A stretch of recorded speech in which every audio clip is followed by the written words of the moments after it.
Assalamualaikum warahmatullahi wabarakatuh. Saya Riri Sandra Pratama akan menceritakan kembali judul buku yang saya baca, yaitu Permen Jahe dan Smartphone yang Tidak Selalu Bisa Diandalkan. Nah, kisah ini dialami oleh seorang mahasiswi bernama Ismi Tamara. Ia berasal dari salah satu universitas di Depok, yaitu Fakultas Ekonomi. Ia akan pergi ke luar negeri untuk melakukan salah satu tugas kuliahnya. Jadi Ismi melakukan rutinitas di kampus, tidak percaya bahwa nanti malam ia sudah berada di negara lain untuk melakukan tugas kuliah itu. Jadi suatu hari ia bersama teman kelasnya mengurus paspor keberangkatan mereka. Sehingga Ismi itu memilih negara Laos untuk menjadi tempat tujuan mereka. Ismi memilih perjalanan ke Laos karena melihat promo saat mencari tiket perjalanan. Awalnya Ismi itu ingin pergi ke Korea Utara dan Antartika, tapi ia membatasi pilihannya di daerah-daerah Asia yang dekat gitu kan. Jadi akhirnya ia memilih Laos sebagai tempat tujuannya. Alasannya memilih Laos sebenarnya tidak ada unsur personal atau apa, melainkan hanya kebetulan hanya karena ada tiket promo gitu. Namun yang terjadi promo tiket itu sudah berlalu, soalnya dia sudah akan mengadakan ujian tengah semester gitu kan. Jadi tiket promonya udah hangus gitu kan. Jadi muncullah rencana Ismi yang awalnya dari Malaysia ke Laos. Ia ingin berangkat ke Laos melalui Thailand. Nah, baru ke Laos. Jadi di sini Ismi menuju dua negara, yaitu Thailand dan Laos. Dan tanpa berpikir panjang, ia pun tetap nekat pergi ke Laos, tapi via Thailand, tanpa membooking penginapan, tanpa ada kontak seorang pun di sana, tanpa ada kenalan siapa-siapa gitu. Jadi pelajaran yang ia ambil dari perjalanan ini, perjalanan tanpa rencana ini adalah bagaimana mengambil keputusan dengan metode Blink. Perjalanan pertama Ismi adalah ia ditemani oleh salah satu orang temannya ke bandara. Setelah itu cukup lama dia menunggu pengumuman boarding. Seberapa saat kemudian Ismi melihat barisan orang mengantri, jadi Ismi juga ikut mengantri di situ. Jadi di barisan tersebut tidak ada satupun orang yang memegang tiket yang sama dengan Ismi gitu. Lalu dia menyadari ada antrian pendek di sebelah dia. Seharusnya dia antri di sebelah situ, bukan di tempat yang sebelumnya tadi gitu. Jadi Ismi terlambat, tetapi untungnya pesawatnya belum terbang. Setelah 3,5 jam, Ismi mendarat di salah satu bandara internasional di Bangkok, Thailand. Sesampainya tujuan, ia mencari toilet dan musala. Menurut informasi yang ia cari di internet, bandara di Thailand ini sudah dilengkapi dengan tempat sholat untuk orang Muslim gitu kan. Jadi sembari ia mencari itu tuh, dia ini dicegat sama petugasnya nanya gitu kan, mau kemana gitu. Jadi Ismi ini udah menjelaskan apa yang dimaksud dia mau sholat, dia bilang gitu, tapi petugasnya itu tidak mengerti apa yang Ismi bilang. Selanjutnya Ismi itu bertanya kepada seorang ibu-ibu dan mengikuti saran ibu tersebut. Lalu ia melihat seorang laki-laki parubaya dan ia pun bertanya kembali, tetapi ekspresi lelaki itu bingung, tidak memahami apa yang Ismi tanyakan. Jadi Ismi langsung bergumam di dalam hati bahwasannya percuma dia nanyain kepada laki-laki ini, pada seorang laki-laki parubaya ini, soalnya dia juga nggak ngerti apa yang Ismi bilang kepada si laki-laki tersebut. Jadi lama-kelamaan dia menemukan musala gitu kan. Setelah itu tujuan selanjutnya adalah melakukan perjalanan ke perbatasan Thailand dan Laos. Namun Ismi kebingungan mencari pintu exit. Ismi pun langsung mengikuti orang-orang yang keberangkatannya bersama dia waktu di pesawat tadi. Ia beranggapan bahwa semua orang yang bareng sama dia tadi ingin ke arah pintu exit juga gitu. Jadi setelah cukup jauh, Ismi akhirnya menemukan papan penanda imigrasi dan ia menyodorkan paspor beserta form imigrasinya gitu. Jadi ketika petugas memeriksa, ternyata yang form yang Ismi punya itu belum lengkap. Jadi ia disuruh melengkapi dulu dan ia memilih tempat tujuannya ini adalah Udon Thani, salah satu tempat di Thailand.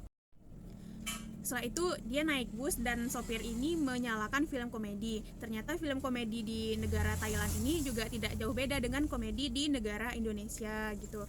Jadi tidak terasa udah 3 kali film itu terulang. Namun Ismi tetap bersemangat, tetap senyum apa yang dia lihat, walaupun komedinya tuh kurang sreg menurut dia karena ada unsur yang tidak menarik atau yang tidak pantas lah dipertontonkan gitu kan. Jadi dia harus melewati 2 kota lagi baru kemudian ia sampai ke tempat tujuannya. Sesekali di bis itu ada pedagang asongan masuk dan menjajakan apa yang ia jual gitu.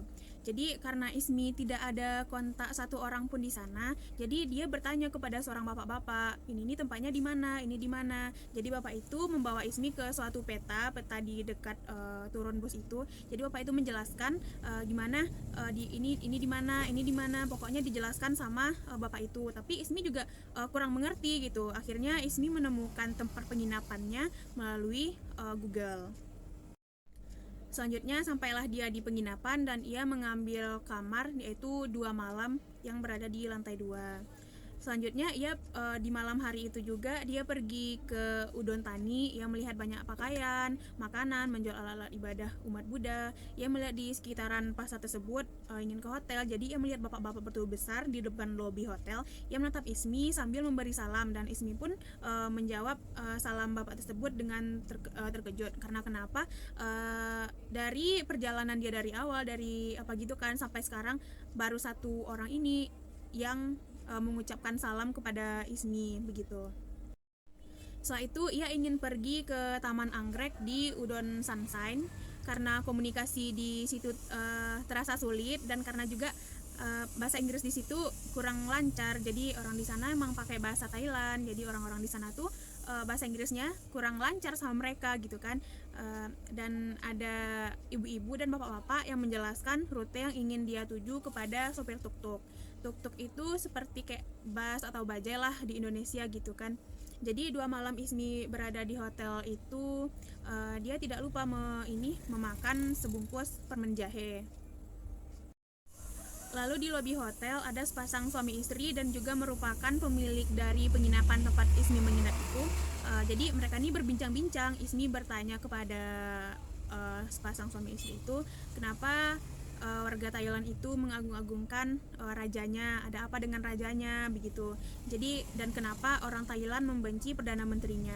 Kenapa nggak perdana menterinya yang diagungkan, sementara rajanya nggak ngapa-ngapain, yang memimpin negara itu perdana menterinya, tetapi rajanya yang diagungkan. Kenapa begitu? Ismi bertanya kayak gitu kan. Jadi orang suami istri ini menjawab karena menurut dia Raja Thailand itu bagaikan Tuhan bagi mereka yang tidak pantas mengurus pekerjaan duniawi. Setelah itu Ismi berbelanja dan setelah berbelanja ia bergegas ke tempat tujuan utama dia yaitu tempat untuk menukarkan uang Kip Laos. Transaksi ini berjalan lancar, namun tempat ini bernama Quan Tip yang mungkin namanya diambil dari pemilik tempat itu. Jadi Thailand dan Laos ini dihubungkan oleh Thai-Lao Friendship Bridge atau jembatan. Jembatan ini memungkinkan penyeberangan dengan mobil, sepeda, ataupun berjalan kaki juga bisa. Tetapi pemerintah di sana menyiapkan bus khusus untuk menyeberangi jembatan itu.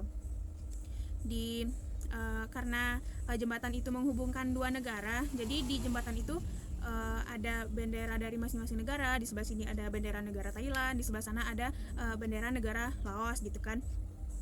Jadi tidak mau kejadian yang sebelumnya terulang, Ismi memastikan tempat penginapan dia kelak nanti kalau sudah di Laos gitu. Dan di sini Ismi diantar oleh ojek ke tempat penginapan, namanya di Vientiane. Dan di situ udah terbiasa dengan 2 atau 3 mata uang. Jadi ia menyewa kamar untuk 2 hari gitu. Berbeda dengan Indonesia dan Thailand, jalan di Laos menggunakan sisi kanan. Ismi itu harus berhati-hati kalau ingin menyeberang karena jarang ia temui lampu lalu lintas di persimpangan jalan. Jadi karena sudah 4 hari ia malas dan tidak mendapatkan restoran yang halal di sana. Jadi ia dilayani oleh seorang wanita dan ia mendapatkan restoran yang halal di sana gitu. Ternyata wanita tersebut memiliki 2 nama, yang satu untuk lingkungan muslim, yang satunya untuk lingkungan Laos secara umum. Jadi wanita ini beragama muslim yang membuka restoran di sana, berarti restorannya udah halal gitu kan. Satu kuil paling cantik di Laos bernama Wat Si Saket. Jadi ada sepasang kakek nenek yang menyapa Ismi. Mereka bilang mereka dari Malaysia, dan Ismi pun menjelaskan kenapa kok dia bisa ke negara ini, apa yang dia lakukan. Ternyata ia menjelaskan kepada kakek nenek itu bahwa ia sedang melakukan tugas kuliah ke negara ini. Setelah itu dia mengambil foto di sisi semua gedung, dia mengambil foto, tapi dia menyadari bahwa HP dia, handphone dia, smartphone dia tidak memiliki kamera depan. Jadi ia ingin sekali berfoto di patung Patusai yang menjadi salah satu ikon terbaik lah di daerah tersebut kan. Jadi dia harus memutar otak buat menjauhkan HP-nya sedikit supaya bisa berfoto dengan semua badan, nampak semua badannya di tempat tersebut. Tempat terakhir yang ia kunjungi adalah Patat Luang, stupa berwarna emas yang dilengkapi lahan parkir yang cukup luas adalah simbol dari negara Laos tersebut. Dari kejauhan warna emas yang tertepa matahari itu menyilaukan mata Ismi gitu. Jadi itu tuh tampak sangat megah sekali gitu kan.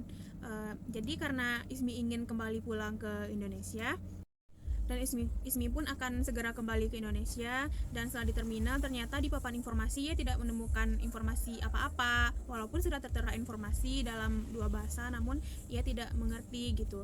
Tetapi untungnya ada seseorang yang mengerti bahasa Inggris, jadi dia bertanya kepada orang itu, dan orang itu pun menolong Ismi untuk membeli tiket.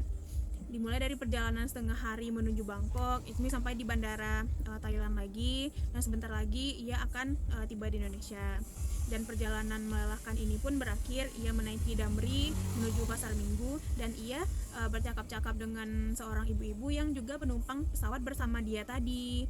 Dan bercakap-cakaplah dia, ternyata diketahui ibu ini adalah alumni dari UI Fakultas Ekonomi juga gitu kan. Jadi mereka menceritakan pengalaman mereka masing-masing di Thailand. Tidak lupa ibu itu pun membayarkan Ismi ongkos Damri tersebut. Jadi setiap perjalanan itu meninggalkan cerita tersendiri, tetapi tidak itu saja, melainkan banyak hal yang harus dilalui untuk mencapai tujuan tersebut. Jadi meningkatkan kemampuan berkomunikasi, belajar membaca situasi sulit, dan memecahkan masalah hingga berhasil itu adalah hal yang baru pada diri Ismi. Ia tidak akan menyangka bahwa dia akan pergi ke salah satu negara dengan gak ada orang kenalan di sana. Ia pergi sendiri gitu. Jadi dia tidak menyangka.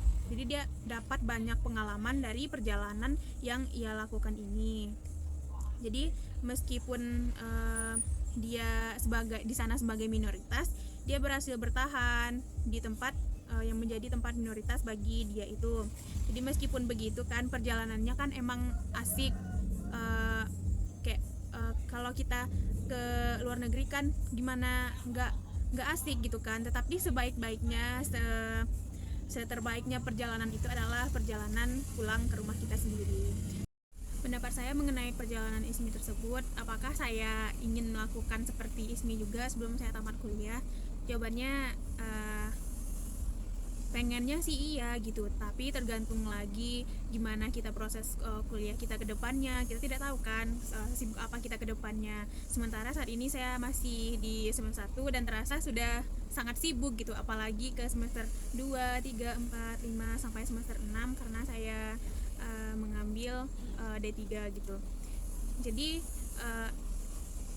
ingin melihat keadaan ke depan dulu, dan jika saya ada biaya, saya ingin melakukan juga seperti apa yang Ismi lakukan, yaitu mengunjungi salah satu negara yang ingin saya tuju.